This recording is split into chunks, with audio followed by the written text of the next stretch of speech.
Possession, in its rawest form, evokes chilling images of malevolent entities seizing control. However, its nature extends beyond demonic forces. It speaks to a deeper struggle within the human experience.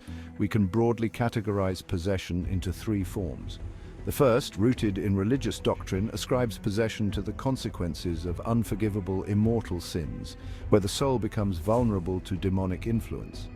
This form draws a direct link between spiritual transgression and vulnerability to evil.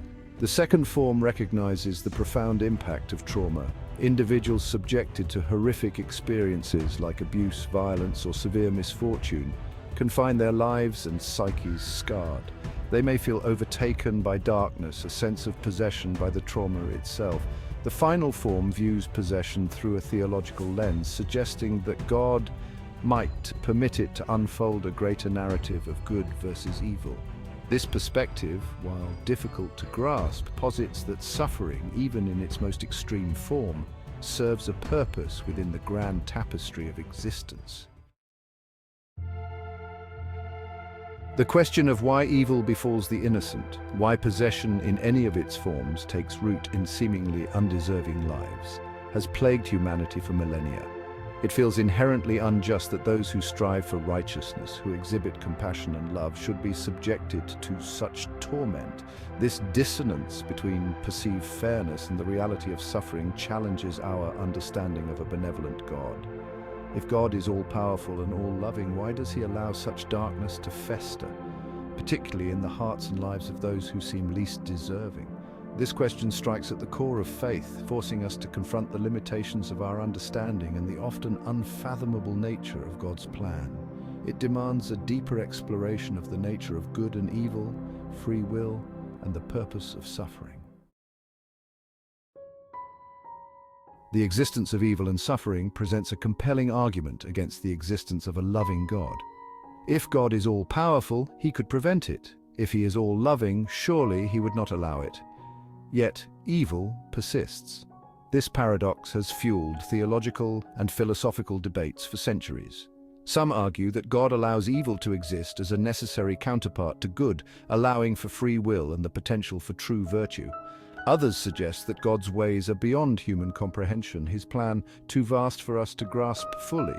While there is no easy answer, grappling with this paradox is crucial for faith. It forces us to confront the limitations of our understanding and to acknowledge the mystery inherent in the divine.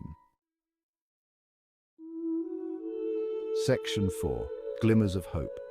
Finding meaning in suffering. Even in the darkest depths of suffering, glimmers of hope emerge. We witness extraordinary resilience in those who have endured unimaginable pain, their spirits unbroken by the trials they have faced. This resilience speaks to the strength of the human spirit and the possibility of finding meaning even in the face of adversity. Some find solace in the belief that suffering serves a greater purpose, refining our souls, fostering empathy, and drawing us closer to God. They see it as a crucible that burns away impurities, forging a deeper connection with the divine. While these perspectives may not erase the pain of suffering, they offer a framework for understanding and a glimmer of hope in the face of despair. Section 5. The Unseen Battle. Spiritual Warfare and Our Role. The concept of possession hints at a larger unseen battle raging around us. This spiritual warfare, often depicted in religious texts, suggests that forces of darkness are actively working to undermine good and to ensnare souls. This perspective positions suffering, particularly that stemming from seemingly external malevolent forces, as a manifestation of this cosmic struggle. It suggests that individuals are not simply passive victims, but active participants in a battle for their souls and the soul of humanity.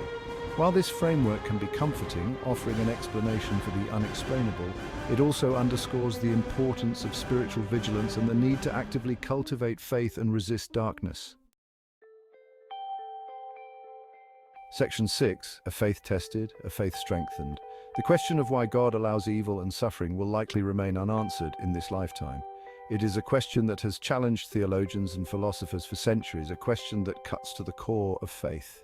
However, wrestling with these difficult questions can ultimately strengthen faith. It forces us to move beyond simplistic answers and to embrace the mystery and complexity of the divine.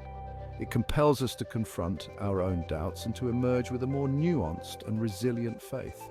For those grappling with the pain of possession, whether personal or witnessed, it is crucial to remember that you are not alone. Seek solace in community and faith, and in the belief that even in the darkest of times, hope remains. Remember, Yahushua is the solution to... Thanks for watching. Shalom.